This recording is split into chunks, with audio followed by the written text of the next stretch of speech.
Good morning. My name is Kajal. How are you all of you? आज का जो word है ना वो है बैंक। कितना इजी वर्ड है बैंक। हम सभी जानते हैं बैंक का मतलब क्या होता है। बैंक का मतलब बैंक होता है जहां हम लोग पैसा उठाने जाते हैं, पैसा डिपॉजिट करने जानते हैं, राइट। एक संस्था होता है जहां पैसा जमा करने और लेने जाते हैं, यही करने जाते हैं ना। तो सेम चीज क्या है कि एक वर्ड का डिफरेंट डिफरेंट मीनिंग। तो चलिए पढ़ते हैं, इंटरेस्ट के साथ पढ़ते हैं। Bank meaning in English and Hindi along with examples you know about, right?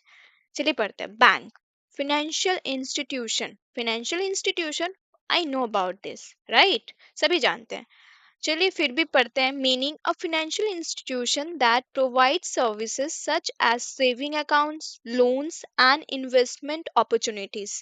मतलब बैंक जो होता है वो क्या होता है, एक अकाउंट ओपनिंग करने में हेल्प करता है जहां हम पैसा डिपॉजिट विड्रॉल करने जाते हैं और लोन्स भी लेने जाते हैं। कई प्रकार के लोन्स होते हैं। एंड इन्वेस्टमेंट होता है।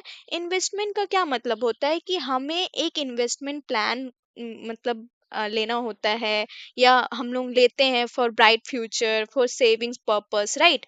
तो वो क्या होता है, इन्वेस्टमेंट हो गया। और इन्वेस्टमेंट कई तरह के होते हैं। आपका मार्केट से लिंक होता है, से पूरा गारंटेड होता है। तो इट्स अप टू यू किस तरह का इन्वेस्टमेंट आप करना पसंद करते हैं और करना चाहेंगे इन फ्यूचर। तो वहाँ क्या है, एग्जाम्पल में लेते हो, I need to go to the bank to withdraw some money. अब यहाँ कोई है जो बोल रहा है कि मुझे पैसे निकालने के लिए बैंक जाना है। विड्रॉ, विड्रॉ, ठीक है। विड्रॉ करने के लिए बैंक जाना होगा, सम मनी। समझ में आ गया। Second meaning, bank, river bank. अब ये रिवर बैंक का क्या मतलब होता है कि ये जो आप रिवर देख रहे हैं ना, वहां क्या है, जो किनारा है ना उसको बैंक बोलते हैं। क्या बोलते हैं, बैंक। आप एक मतलब जानते थे, बैंक, लेकिन यहाँ अनदर मीनिंग है। ये जो किनारा है उसको भी बैंक ही बोलते हैं। The land along the edge, edge means किनारा, ऑफ अ रिवर, लेक और अदर बॉडी ऑफ वाटर, ठीक है। नदी, तालाब या किसी जलाशय के किनारे की जमीन को क्या बोलते हैं, बैंक बोलते हैं। चलिए एग्जाम्पल से पढ़ते। We sat by the river bank and watch the sunset. अब यहाँ क्या बोल रहा है कि हम नदी के किनारे बैठकर सूर्यास्त को देख रहे थे। सनसेट का क्या मतलब होता है कि जो सूर्य शाम को अस्त होता है, ठीक है। मतलब सूर्यास्त जो क्या होता है, जो सूर्य राइज नहीं, सूरज राइज नहीं, वो वहां तब नहीं देख रहा है। सूर्य सनसेट का मतलब होता है कि जो शाम के वक्त सूर्यास्त होता है तो उसको सनसेट बोलते हैं। We sat by the river bank and watch the sunset, मतलब हम नदी के किनारे बैठकर सूर्यास्त को देख रहे थे, ठीक है।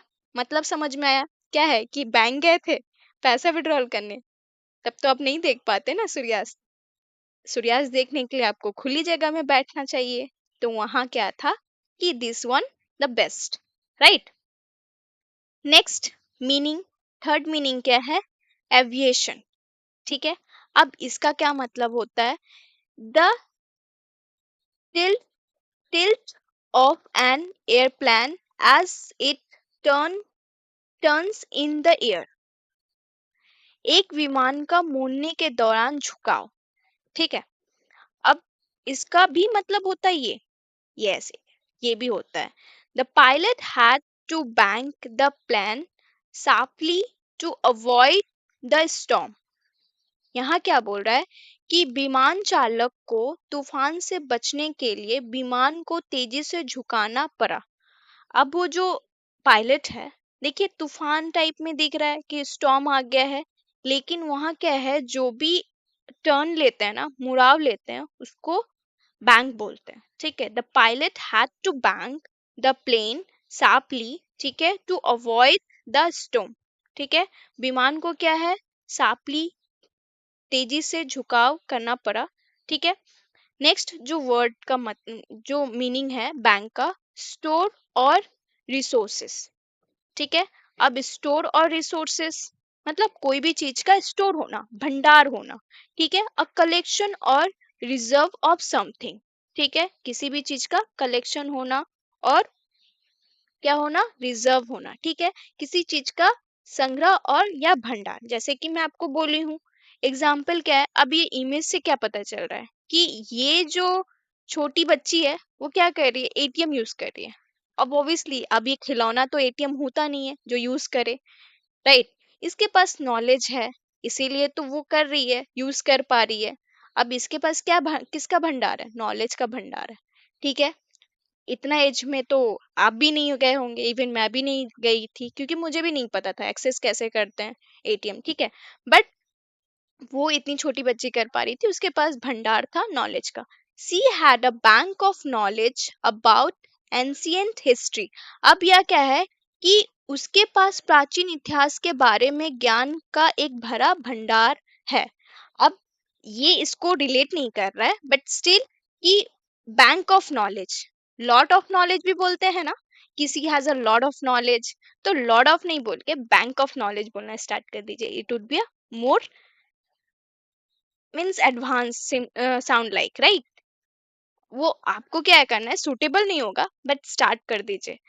सी has a bank of knowledge, उसके पास क्या है, बैंक ऑफ नॉलेज है, नॉलेज का भंडार, ठीक है। नेक्स्ट जो मीनिंग है बैंक का, टू रिलाई और सेव।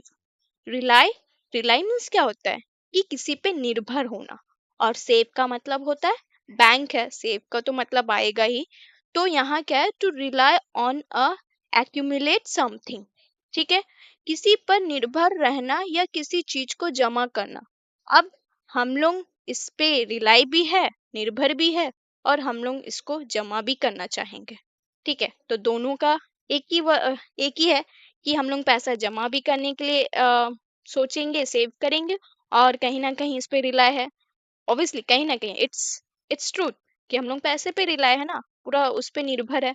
कुछ भी करना है पैसा चाहिए, कुछ भी खाना है पैसा चाहिए, सभी चीज करने से पहले तो पैसा ही चाहिए, तो रिलाई भी है। बट उसको अलग वे में भी लेंगे, not only money. I am banking on you to help me with this project. अब यहाँ पैसा को लेके नहीं बोल रहा है, यहाँ बोल रहा है कि I am banking on you to help, वो हेल्प लेने के लिए रिलाय है किसमें, विद दिस प्रोजेक्ट, मैं इस प्रोजेक्ट में मदद के लिए तुम पर निर्भर हूँ। अब उसको एक प्रोजेक्ट बनाना है, जो उसको क्या करना है कि वो निर्भर है, बैंकिंग है, ठीक है। रिलाई यूज कीजिए, बैंकिंग यूज कीजिए, लेकिन स्टार्ट कर दिए यूज करना। तो यही है 5 मतलब था जो मैं आपको बता दी हूँ। Thank you so much for watching.